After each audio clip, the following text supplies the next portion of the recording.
গোঘাটের বালি গ্রাম পঞ্চায়েতের দিঘরা সমবায় কৃষি উন্নয়ন সমিতির সবকটি আসনে বিনা প্রতিদ্বন্দ্বিতায় জয়ী হলেন তৃণমূলপন্থী প্রার্থীরা। মঙ্গলবার ছিল এই সমবায় সমিতির নির্বাচনের মনোনয়নপত্র জমা দেওয়ার শেষ দিন, কিন্তু 9টি আসনে তৃণমূলপন্থী 9 জন প্রার্থী ছাড়া বিরোধী দলগুলির পক্ষ থেকে কেউ কোনো প্রার্থী দিতে পারেননি।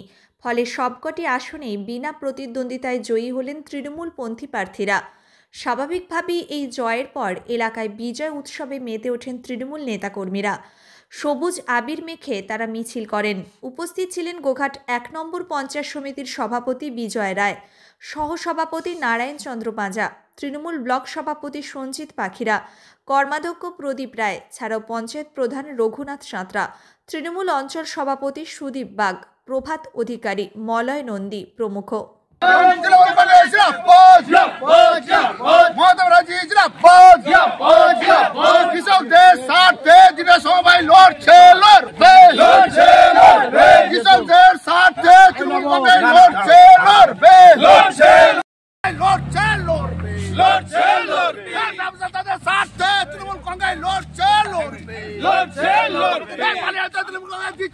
বিজেপি সিপিএম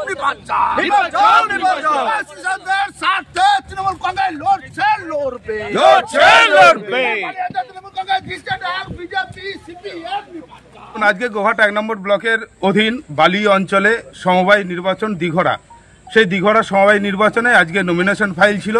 আমরা সকাল থেকে নমিনেশন ফাইলের জন্য বিভিন্ন মানুষের গ্রামে গ্রামে গেছি, বাড়িতে বাড়িতে গেছি যে বিরোধী অন্তত একটা প্রার্থী দেখ। কিন্তু দুর্ভাগ্যের বিষয়, বালি অঞ্চলের উন্নয়ন, বালি অঞ্চলের তৃণমূল কংগ্রেসের বোর্ডের উন্নয়নের পক্ষে আজকে সাধারণ মানুষ রায় দিয়েছে। তাই এই সমবায়ের আর যেসব মেম্বাররা রয়েছেন তারা কিন্তু সবাই পূর্ণ সমর্থন করেছে। তৃণমূল কংগ্রেসের যে মনোনীত যারা ক্যান্ডিডেট হয়েছেন তাদেরকে সমর্থন জানিয়েছেন। তাই আজকের দিনেও দাঁড়িয়ে আমরা দেখেছি সেই কাঁথি থেকে আরম্ভ করে বাংলার যত সমবায় নির্বাচন হচ্ছে সব সমবায় নির্বাচনেই কিন্তু তৃণমূল কংগ্রেসের মনোনীত প্রার্থী এবং ক্যান্ডিডেটরাই বিভিন্নভাবে জয়লাভ করছে। আপনারা দেখেছেন গোঘাট 1 নম্বরে বাজুয়া থেকে আরম্ভ করে আমাদের বিজলকণা সমবায় নির্বাচন, আজকে দিঘরা সমবায় নির্বাচন, তার নিদর্শন রাখলেন। আমরা তৃণমূল কংগ্রেসের যে টিম, বালি অঞ্চলের যে টিম, আমরা সবাইকে সাধুবাদ জানাই। ওনারা আজকে বহুত পরিশ্রম করে আজকে তৃণমূল কংগ্রেসের মনোনীত প্রার্থীদেরকে ওরা আজকে নমিনেশন ফাইল করেছে।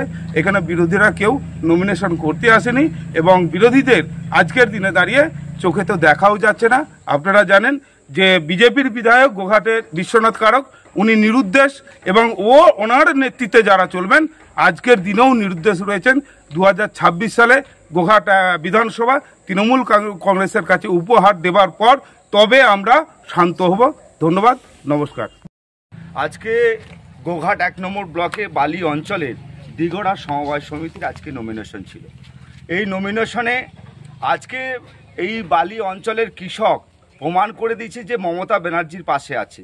তাই তৃণমূল কংগ্রেস আজকে এই নমিনেশনে সমবায় সমিতির যে নির্বাচন তার নমিনেশনে আজকে 9-9 তৃণমূল কংগ্রেস জয়লাভ করেছে।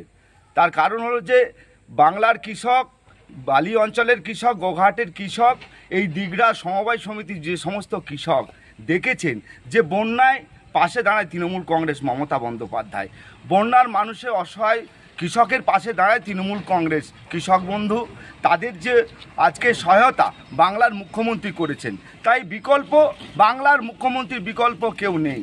বাংলার মুখ্যমন্ত্রী আছেন কেবলমাত্র কৃষকের স্বার্থে, শ্রমিকের স্বার্থে, সাধারণ মানুষের স্বার্থে আজকে মমতা বন্দ্যোপাধ্যায়। তাই আজকে আমরা এই দিঘরা সমবায় সমিতি আমরা বিপুলভাবে জনসমর্থন নিয়ে আজকে 9-9 জয়লাভ করলাম।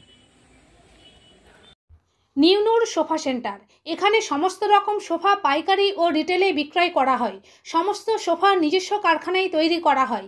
প্রোপাইটার হানিফ হোসেন খাঁ ও রুহুল হোসেন খাঁ, বড়ডোঙ্গল হাটতলা সিনেমা হলের সন্নিকটে, হুগলি। যোগাযোগ 7797170093 এবং 9382003105।